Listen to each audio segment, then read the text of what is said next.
एक गांव में आनंद नाम का एक युवक रहा करता था। उसका भरा पूरा परिवार था। उसके 2 बच्चे थे, उसकी पत्नियां थी, लेकिन उसके माता पिता इस दुनिया से चल बसे थे। पूरे परिवार की जिम्मेदारी उसी के कंधे पे थी। बच्चे अपने पढ़ाई करते थे और उनकी पत्नी अपने घरों के काम के साथ गाय भैंस पाला करती थी। उसी का दूध बेचकर अपना घर चला लेती थी। आनंद पहाड़ों में पत्थर तोड़ने का काम करता था। बहुत ही मेहनत भरा काम करता था। पूरे दिन काम करता तो रात को थक कर घर वापस लौट जाता। लेकिन इतने मेहनत करने के बाद भी अगर आनंद को गांव के कोई भी आदमी मदद के लिए बुलाते तो आनंद कभी भी माना नहीं करता था। उसके जीवन में एक ही सिद्धांत था कि अगर मैं दूसरों की मदद करूंगा तो परमात्मा मेरा साथ देगा, परमात्मा मेरे साथ कुछ बुरा नहीं होने देगा। आनंद अपने ही सिद्धांतों का पालन बहुत ही कड़ाई के साथ करता था।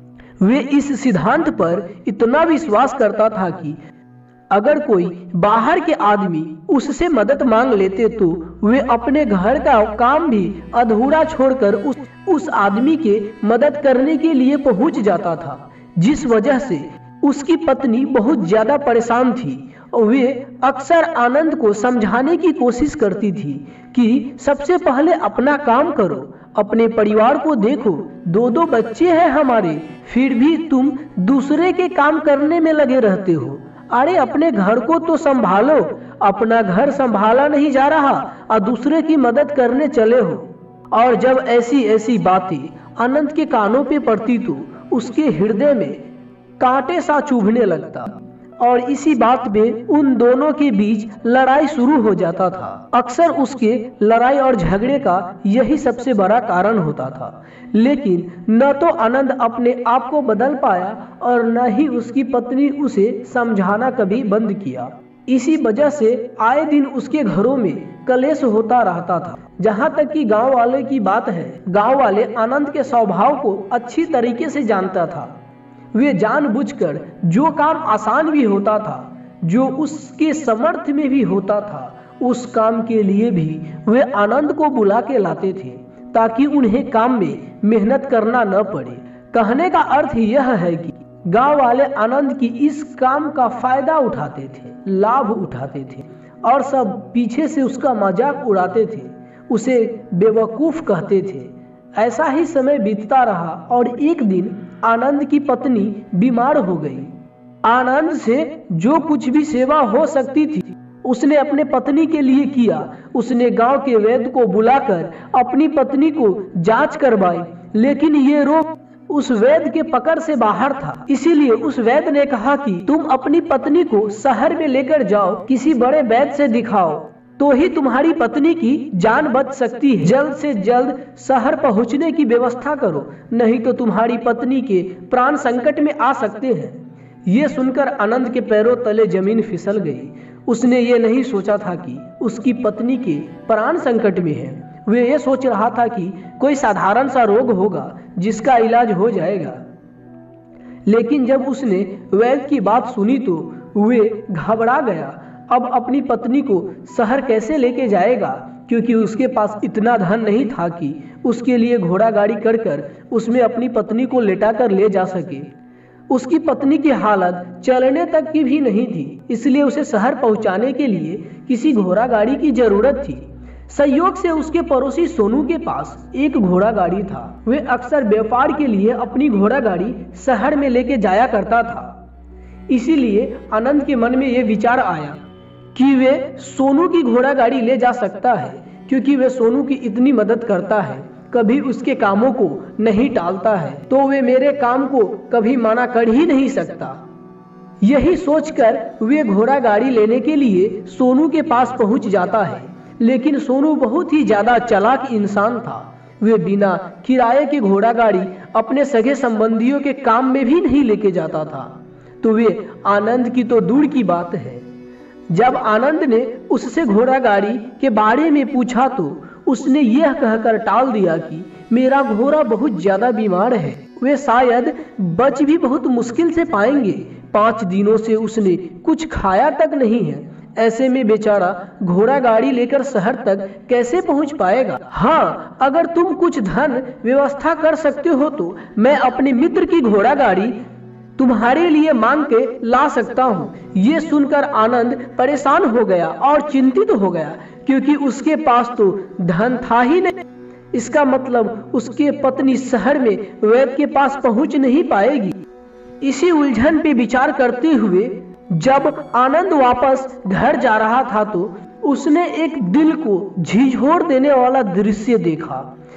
उसने देखा कि सोनू की घोड़ा गाड़ी, जो सोनू के द्वारा बीमार था, जो कुछ खा भी नहीं रहा है, वही घोड़ा गांव का ही एक युवक उसकी बार से खोलकर बाहर लाकर और गाड़ी में जोत रहा था। ये देख पहले तो आनंद को कुछ समझ नहीं आया। उसके बाद जब आनंद ने उस युवक से पूछा तो युवक ने बताया कि सोनू ने ये घोड़ा गाड़ी उसे किराया पर दिया है। ये सुनकर आनंद का दिल टूट गया।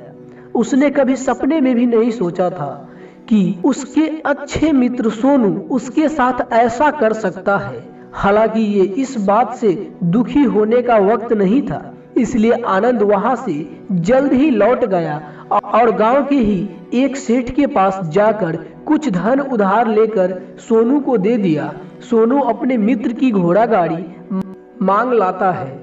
उसके बाद वे अपनी पत्नी को वैद्य के पास शहर में ले जाता है। जब उसकी पत्नी का इलाज चल रहा था, आनंद यही सोच रहा था कि एक वे दिन था जब सोनू की बेटी बीमार और सोनू यहाँ पर नहीं था, तो मैं पूरी रात वैद्य जी के पास उसके लिए बैठा रहा था, उसकी देख रेख की थी, उसकी सेवा की थी। इतने दिनों तक सोनू नहीं आया था तो मैं ही उसके परिवार का देख रेख किया करता था।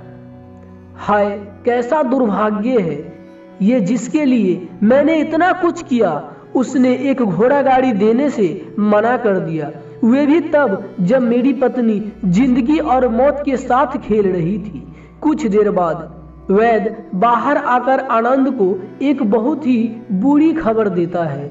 वे आनंद को बताता है कि उसकी पत्नी को कर्क रोग हो चुका है और इसका कोई इलाज नहीं, इसके पास कुछ ही समय शेष बचा है। ये सुनकर आनंद दुखी होकर वही जमीन पर बैठ गया। उसकी पूरी दुनिया उजड़ने वाली थी और उसे कोई रास्ता नजर नहीं आ रहा था। कुछ समय बाद उसकी पत्नी चल बसी और अब वे दोनों बच्चे की जिम्मेदारी उसके कंधे पे आ चुकी थी। पर जहां पर आनंद के सारे सिद्धांत टूट चुके थे, उसके सारे भ्रम खत्म हो चुके थे, अब उसके दिमाग में एक ही बात थी, अच्छा कर्म करने से परमात्मा कभी साथ नहीं देता, बुरे लोग फलते फूलते हैं। इस बात का मैं सबसे बड़ा गवाह हूँ। यह विचार अक्सर उसके दिमाग में चलते रहते थे और इसी वजह से उसका मन धीरे धीरे संन्यास्त हो गया। वे इस दुनिया से दूर हट गया और एक दिन ऐसा भी आया जब वे अपने दोनों बच्चों को अपने रिश्तेदार के पास छोड़कर इस दुनिया को त्याग कर एक सन्यासी बनने के लिए निकल गया। उसने गांव में किसी को कुछ नहीं बताया, किसी को नहीं पता था कि आनंद अचानक से कहां चला गया। सन्यासी की दीक्षा लेने के लिए वे एक बौद्ध भिक्षु के पास पहुंच जाता है। बौद्ध भिक्षु उस समय ध्यान में बैठे हुए थे। ध्यान से बाहर आने के बाद वे ही ध्यान से आनंद के चेहरे को देख रहे थे और उससे सन्यासी बनने का कारण पूछते हैं। आनंद ने अपनी पूरी आपत्ति उसे सुना देता है और कहते हैं कि हे भगवान, इस दुनिया से मुझे कुछ हासिल नहीं हुआ, मेरा मन इस दुनिया से विरक्त हो चुका है। जब अपने दोस्त ही मेरा साथ न दिया तो इस दुनिया में रहने का क्या मतलब, और इस वजह से मैं सन्यासी बनना चाहता हूँ। ये सुनने के बाद बौद्ध भिक्षु ने उपदेश देना शुरू किए। उन्होंने कहा, याद रखना वंदे, जीवन से विरक्त होकर सन्यासी बनना तुम्हें परम सुख तक कभी नहीं पहुंचा सकता, परमात्मा तक कभी नहीं पहुंचा सकता। तुम दुनिया से अपने मन पर बोझ लेकर विलुप्त हुए हो, तुम दुनिया से परमात्मा के खोज के लिए विलुप्त नहीं हुए हो। इस भ्रम में कभी मत रहना तुम संसार के विरक्त हुए हो, क्योंकि संसार ने तुम्हें धोखा दिया है। इसीलिए तुम परमात्मा पर कभी विश्वास नहीं कर पाओगे और नहीं उन पर पूर्ण आस्था बना पाओगे। इसीलिए सन्यासी होने का भी तुम पर कोई लाभ नहीं होगा। सन्यासी होने का लाभ तभी मिलता है जब हमारी प्रभु से, परमेश्वर से, परमात्मा से पूर्ण आस्था बन जाती है। मैं तुमसे पूछता हूँ, क्या तुम्हारी आस्था परमात्मा में है? ये सुनकर आनंद ने कहा, प्रभु मैं तो दुनिया देखकर आया हूँ कि जो बुरे कर्म करते हैं वे फलते फूलते हैं और जो अच्छे कर्म करते हैं उसे प्रभु कुछ नहीं देता। परमात्मा उसे दुख ही दुख देता है। इसलिए मैं परमात्मा पे अपनी पूर्ण आस्था कैसे बना सकता हूँ? ये सुनकर उस बौद्ध भिक्षु ने उसे कहा कि यही तो मैं तुम्हें समझाना चाहता हूँ कि तुम पूरी ऊर्जा सन्यासी जीवन में लगाओ और उसके बाद भी तुम्हें फल प्राप्त न हो तो तुम्हें कैसा लगेगा? मैं तुम्हें ये 5 सिद्धांत समझाता हूँ। इसे समझकर तुम संसार में वापस लौट जाओ और संसार में एक गृहस्थ जीवन जियो। उसके बाद ही सन्यासी जीवन का उदय होता है। यह कहकर बौद्ध भिक्षु ने कहना शुरू किया कि जब भी तुम किसी की सहायता करते हैं, किसी की मदद करते हैं, उसमें सबसे पहला बात जो याद रखने की होती है कि किसी की मदद करने वक्त उससे कुछ उम्मीद मत रखना। ये मत सोचना कि आज मैं उसकी मदद कर दी तो कल बदले में वे भी मेरी सहायता करेगा, मेरी मदद करेगा। अगर तुम ऐसा सोचोगे तो तुम्हें जीवन में दुख का सामना ही करना पड़ेगा, क्योंकि एक नहीं तो दूसरा, दूसरा नहीं तो तीसरा, कोई न कोई उम्मीद जरूर तोड़ेगा। हम ये सोचकर मदद करते हैं कि आज मैं उसकी मदद कर देता हूँ तो कल वो मेरा मदद करेगा। दूसरा बात ये कि सहायता करते वक्त हमारा लालच कभी भी उसके साथ नहीं जुड़ना चाहिए। अक्सर हम किसी की मदद करते हैं तो हमारा लालच उसके साथ जुड़ जाता है। हम ये सोचते हैं आज मैं उसकी मदद करता हूँ तो भविष्य में ये मेरा मदद करेगा, और वे मदद बिल्कुल भी परमात्मा के द्वार को नहीं खटखटाती, क्योंकि वे लालच है। तीसरी बात जो ख्याल रखने की, अपने सामर्थ्य के हिसाब से किसी की मदद करो। सबसे पहला फर्ज होता है कि अपनी परिवार को सुखी रखना, उसकी जरूरतों को पूरी करना और उसके बाद दूसरों की मदद करना आता है। लेकिन कुछ लोग दूसरों की मदद पहले करते हैं और अपने परिवार के बाद में। अगली बात जो ख्याल रखने की है, हमें अपनी कर्म और जिम्मेदारियां पहले निभानी होती है। हम अपना कर्म, अपना काम छोड़कर पहले दूसरों की मदद करने चले जाते हैं और दूसरा जब बदले में हमारी मदद नहीं करता है तो हमारा दिल दुखी हो जाता है। सबसे आखिर में जो समझने की है वो ये है कि परमात्मा की मर्जी से ही सब कुछ होता है। हमारा कर्तव्य है कि अपने कर्म को करते रहना। इसलिए जो कुछ भी होता है सब ऊपर वाले पे छोड़ दो। आप ये सोच के चलो कि मैं कोई कर्ता नहीं हूँ, एक माध्यम हूँ। करवाने वाले तो वे हैं, उसके सामने किसी की मर्जी नहीं चलती। जब ये विश्वास मेरे मन में पनपने लगता है तो हमारे सारे शिकायतें दूर हो जाती है, क्योंकि इस दुनिया में जो कुछ भी होता है अच्छे के लिए होता है। इसके बाद वे बौद्ध भिक्षु ने कहा, तुम वापस अपने गांव लौट जाओ। ये सब पूर्ण होने के बाद ही संन्यास जीवन की प्राप्ति होती है।